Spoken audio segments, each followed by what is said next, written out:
Amanda, Yes. you're homeless here in Seattle. Yes. Tell me about it. Seattle's beautiful.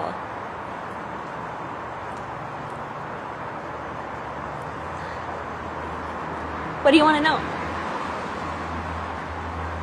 How do you survive out here? You're living under a bridge.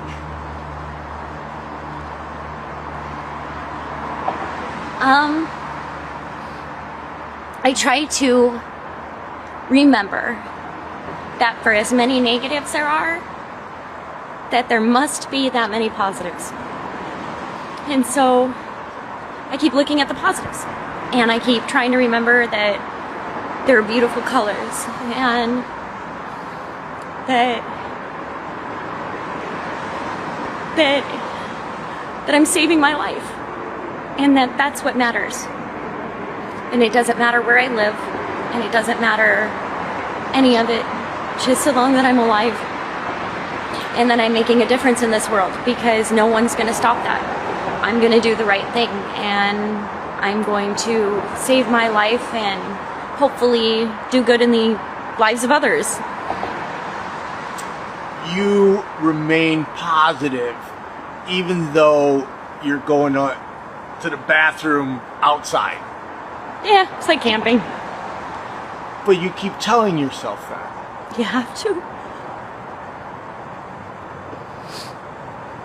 You have to. Because you have to get through it. And you have to remind yourself that you are a person. You are not an object. You are not a thing. And it doesn't matter who threw you away. And it doesn't matter how you were treated in the past. You are worthy of getting through this. And so you have to be positive, and you have to love yourself, because no one's coming to save you. You got to do this.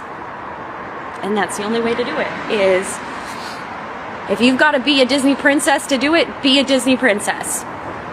That's my advice. Be a Disney princess to get through homelessness. Do whatever you got to do. Right. If you've got to pretend to be a pirate, if you've got to pretend to be a traveler, if you've got to pretend that all of it is something that you want desperately, do it. However, you've got to do this to get through Just this. escape the reality. Yes. Which is why a lot of people use drugs. Well, gosh. Escape this pain. Can you imagine? Okay, I complain a lot about addiction. And I complain about them letting people flailing out, they don't treat it. And so we have to be around it, those of us who are not on it. I complain a lot about that. But I also, on the other hand, understand, for example, I have a list of conditions. If I was not able to do what I do, and I had to sleep on a cold sidewalk, and had nothing to temper the cold or the pain or any of it, yeah, I can see grabbing something to get through it. The pain would be unbelievable. Sometimes nobody gets this. Well, I'm not gonna say nobody gets it. A lot of people get it. Actually, there's millions that get it in the United States, because there are millions that are just like me or worse off than me. And it's, like I said earlier, that I do look at the positive. I try to get through it by thinking whatever. It's a beautiful day, it's a wonderful life, there's gorgeousness, whatever, I'm camping. You were just telling me the birds. You like the birds in the morning? The birds singing, whatever, I've made friends with all the spiders. It's wonderful. But then you get companies coming, Mark's coming, Haynes is coming, and you want to clean, and you're like, okay, company's coming, I'm gonna clean. And then you realize that there's nothing gonna fix this. The reality hits, and there's nothing that makes it pretty. There's no roses to throw on it. You feel like the day you did when you lost it all, because you realize that for all the work you put in, you still live under a bridge. And that's where you're at.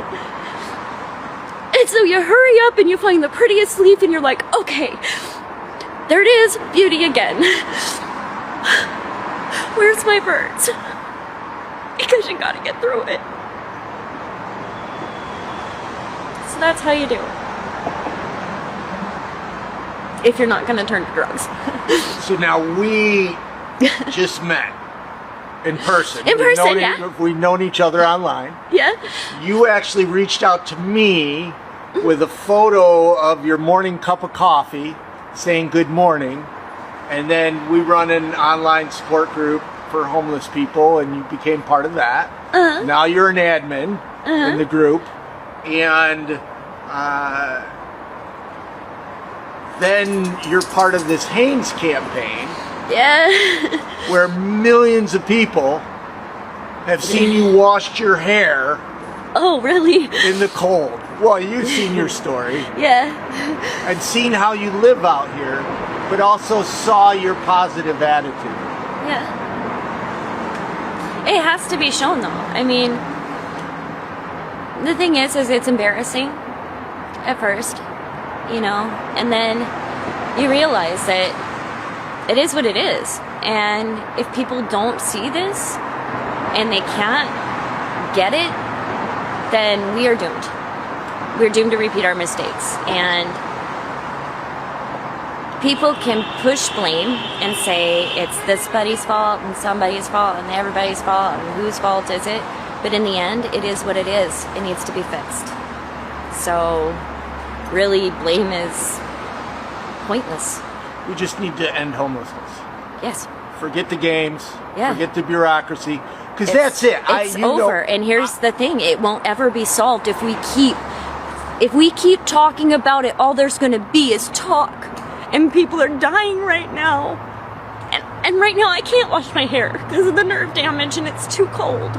And that seems like a really little thing, okay? I get it. It's not that big. Not in the scope of everything. But it's kind of big to me sometimes. It is big. So I have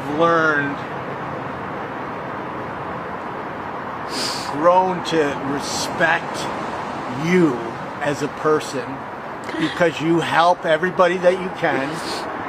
You fight to be positive. You're not scared to be vulnerable. Many a times you will live broadcast crying like you are now. Yep. The challenges that you're going through, and I think more people need to see that to see That's exactly it, authenticity. Because the thing is I realized, because at first when I was vlogging, I was just like, always waiting until I was happy and able to communicate everything in a positive way. But I was in that, even though I felt, I'm completely honest, it was misleading to some people.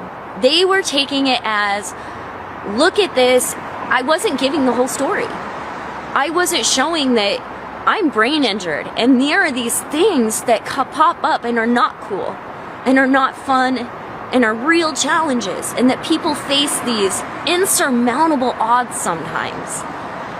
And that we get these questions like, why don't you? Why don't you do this? Why don't you do that? Why don't?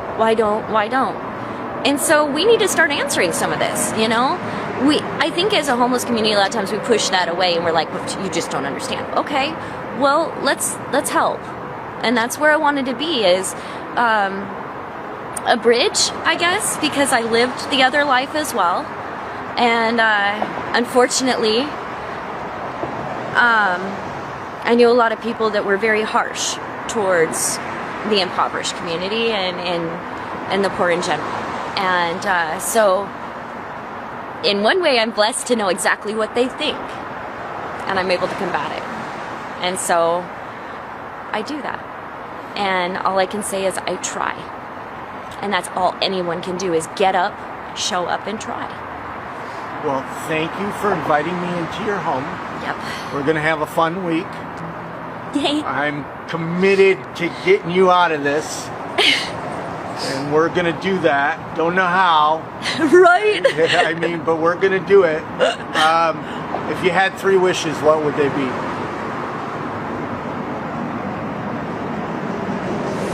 3 wishes. I would wish for the strength to continue fighting.